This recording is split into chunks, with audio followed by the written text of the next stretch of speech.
मुकुल ने देखा कि सभी घराती आशीर्वाद दे चुके हैं। अब बाराती स्टेज पर आने वाले हैं।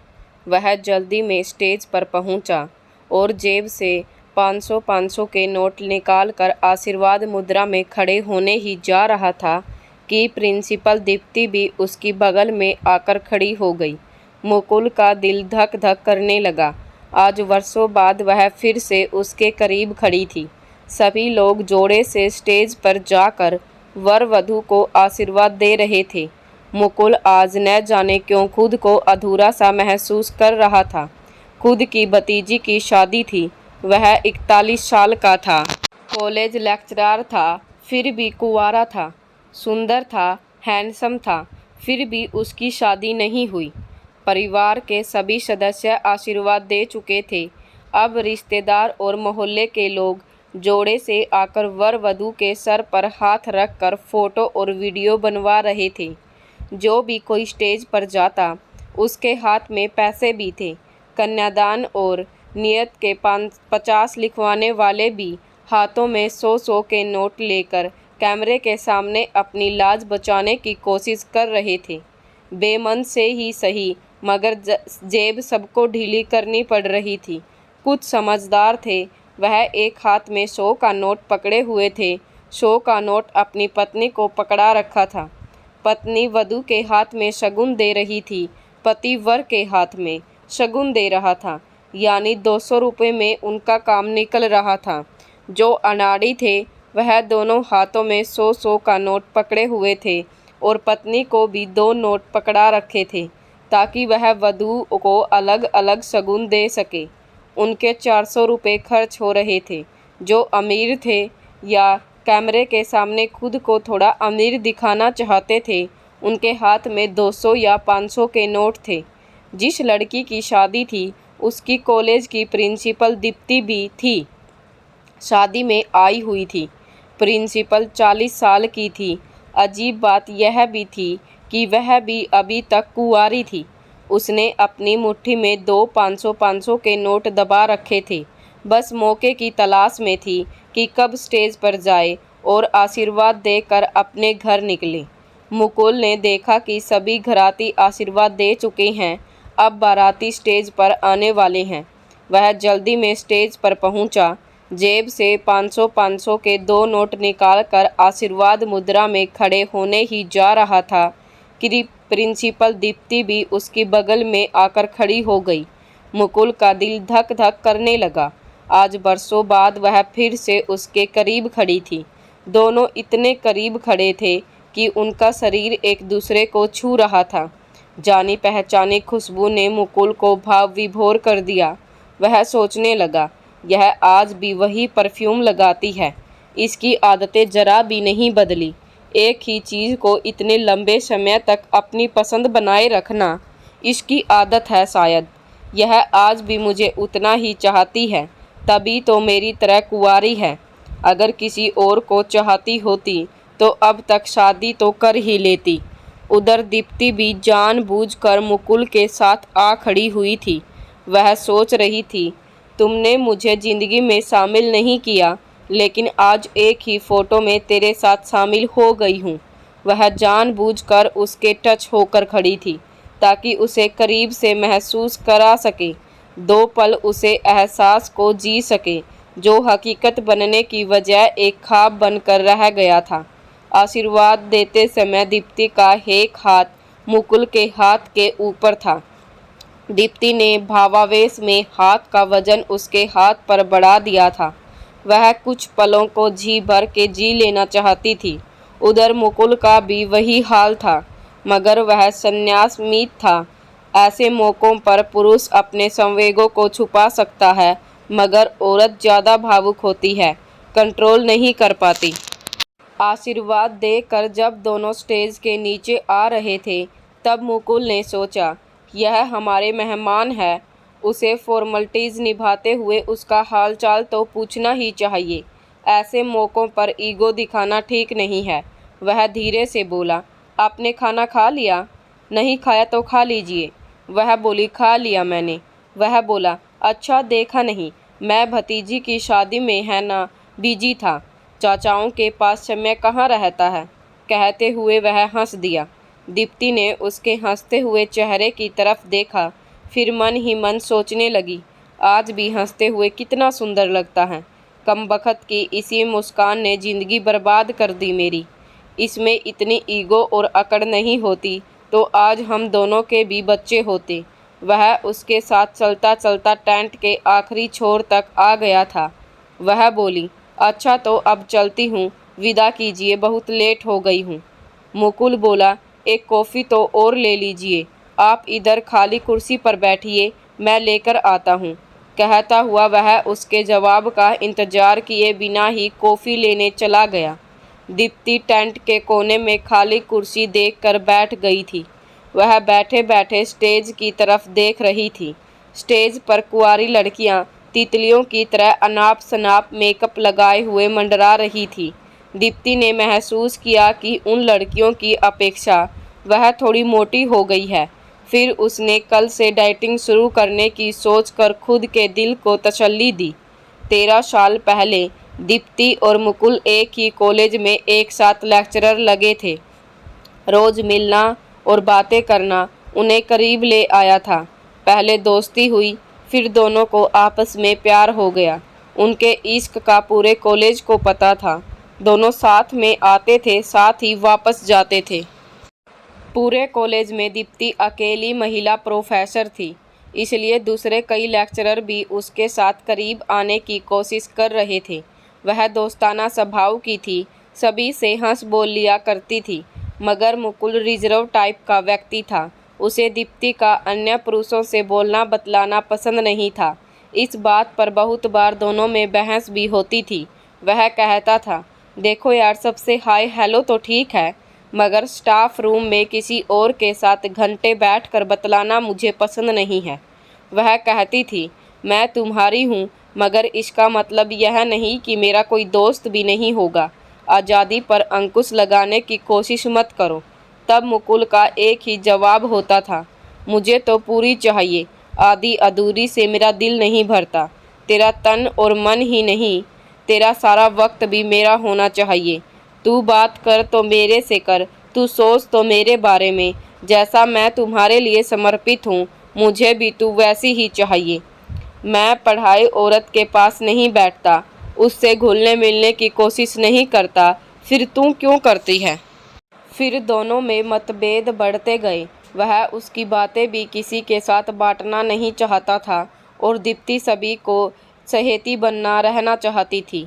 हालांकि दीप्ति के मन में कोई पाप नहीं था, वह दिल से सिर्फ उसी की थी, मगर आज़ादी में खलल उसे बंधन सा महसूस होता था। जब मतभेद बढ़ रहे थे, तब अन्य लोग उन्हें समझाने की बजाय आग में घी डाल रहे थे। इस कारण दरार और ज़्यादा गहरी होती गई। फिर एक दिन झल्ला कर मुकुल ने अपना ट्रांसफ़र दूसरे शहर के कॉलेज में करवा लिया। इसका परिणाम यह हुआ कि दोनों में बोलचाल बंद हो गई। कहते हैं, बोलचाल बंद होते ही सुलह के सारे रास्ते बंद हो जाते हैं। फिर एक दूसरे को वह भी सुनाई देता है जो उसने कहा ही नहीं। जब कभी मिलते थे तो एक दूसरे को इग्नोर ही करते थे। इग्नोर करते करते कई साल गुजर गए थे। टूट कर लौटना कोई भी नहीं चाहता था, मगर दोनों किसी और से शादी भी नहीं कर रहे थे। कमबख्त ईगो जवानी के कई साल खा गई थी। मुकुल कॉफ़ी के 2 कप ले आया था, एक दीप्ति को देकर दूसरा खुद कॉफ़ी पीने लगा। दोनों आमने सामने बैठे थे, इससे दीप्ति थोड़ी सी नर्वस थी। वह बार बार पल्लू बदल रही थी। कौन से कोने से वह ज़्यादा खूबसूरत नज़र आती है वह अच्छी तरह जानती थी, मगर वह तो बिल्कुल सामने बैठ गया था। अब वह कुर्सी को तिरछे करके नहीं बैठना चाहती थी। उसे यह भी डर था कि अगर कुर्सी को तिरछा किया तो लाइट की उल्टी दिशा में उसका चेहरा सांवला नज़र आएगा। फिर भी वह डर रही थी कि पता नहीं वह सुंदर लग रही है या नहीं। वह ब्यूटी पार्लर होकर भी आई थी, फिर भी नर्वस थी। उसे दुनिया की कोई परवाह नहीं थी, मगर मुकुल की नज़रों में वह हमेशा खूबसूरत बनी रहना चाहती थी। मुकुल ने उससे शादी में इनवाइट नहीं किया था। शादी का कार्ड तो मुकुल की भतीजी ने उसे भेजा था। उसकी भतीजी श्रुति ने ग्रेजुएशन दीप्ति के कॉलेज से ही किया था।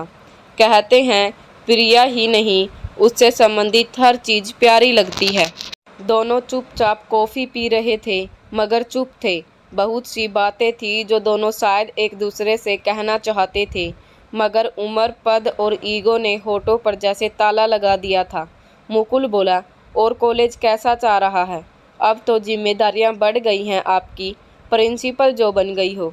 दीप्ति उदास होकर बोली, रिश्ता नया नहीं रखना तो कोई बात नहीं, मगर संबोधन तो मत बदलो। आप मुझे तुम कहकर बुलाया करते थे, भूल गए क्या वो? वह बोला, आप भी तो मुझे तुम ही कहती थी। वह एक लंबी सांस लेकर बोली, हाँ कहती थी, मगर आपने अब वह अधिकार ही मुझसे छीन लिया है।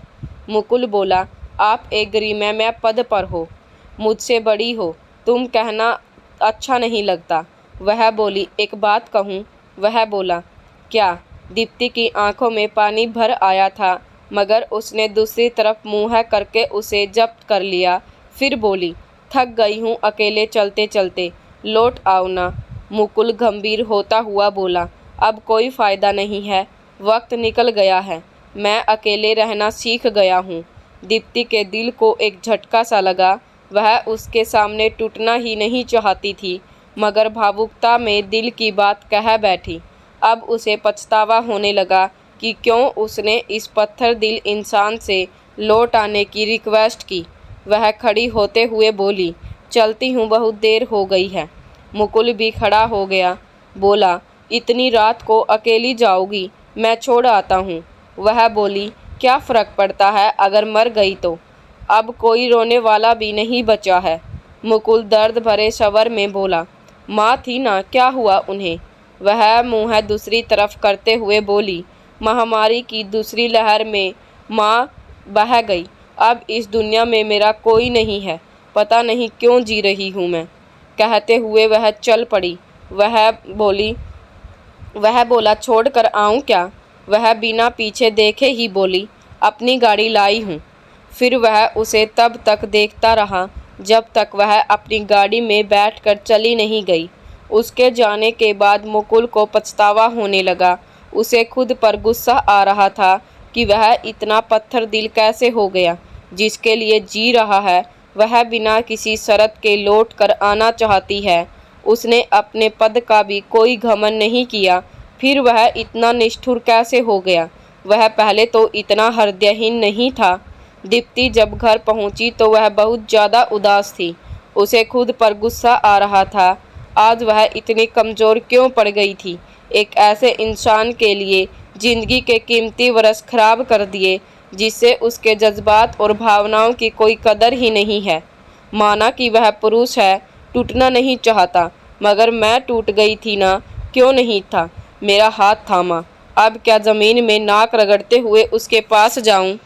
अभी वह सोने की तैयारी कर ही रही थी कि अचानक उसके मोबाइल पर मुकुल का नंबर दिखाई दिया।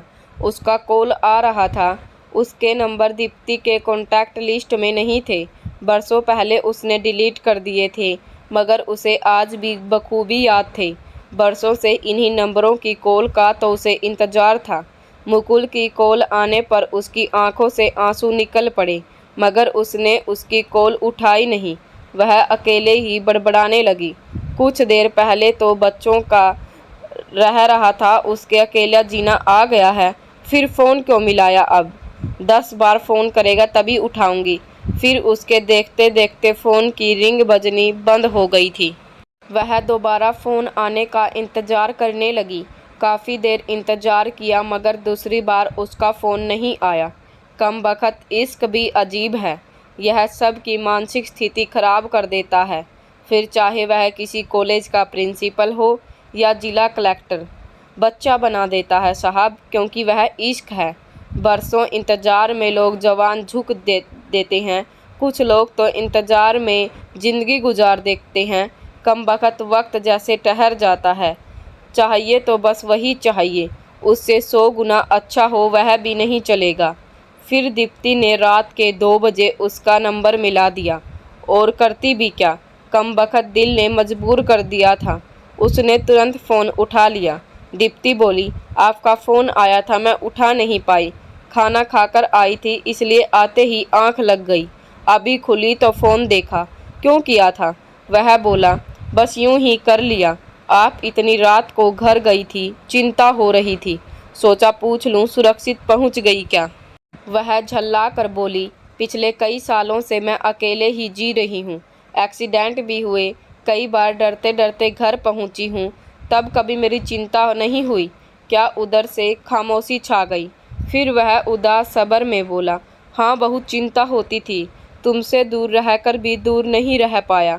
किसी न किसी बहाने से तुम्हें देख लेता था। जब तुम कॉलेज से बाहर निकलती थी तो किसी कोने में मैं तुम्हारा दीदार करने के लिए खड़ा रहता था। तुम्हारी माँ का निधन हुआ तब भी मैं तुम्हारी माँ की अंतिम यात्रा में शामिल हुआ था। मुँह पर मास्क था इसलिए तुम नहीं पहचान पाई।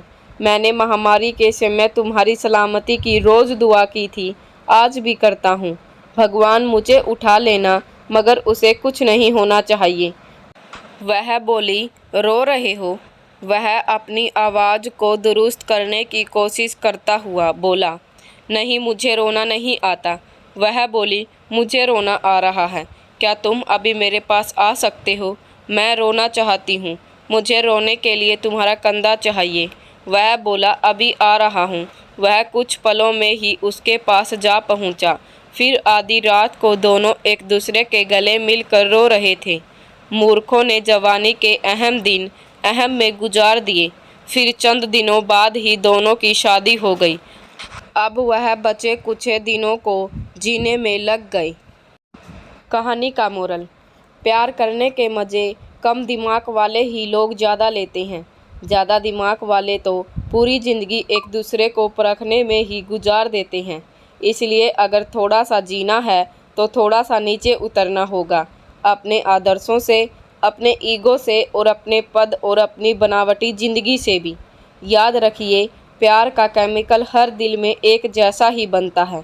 जो कह देते हैं उनकी ज़िंदगी के फैसले हो जाते हैं, जो छुपा लेते हैं उनकी ज़िंदगी में फासले रह जाते हैं। धन्यवाद। तो कैसी लगी आपको हमारी आज की कहानी, कमेंट करके ज़रूर बताएं। वीडियो को लाइक करें और चैनल को सब्सक्राइब करें। धन्यवाद।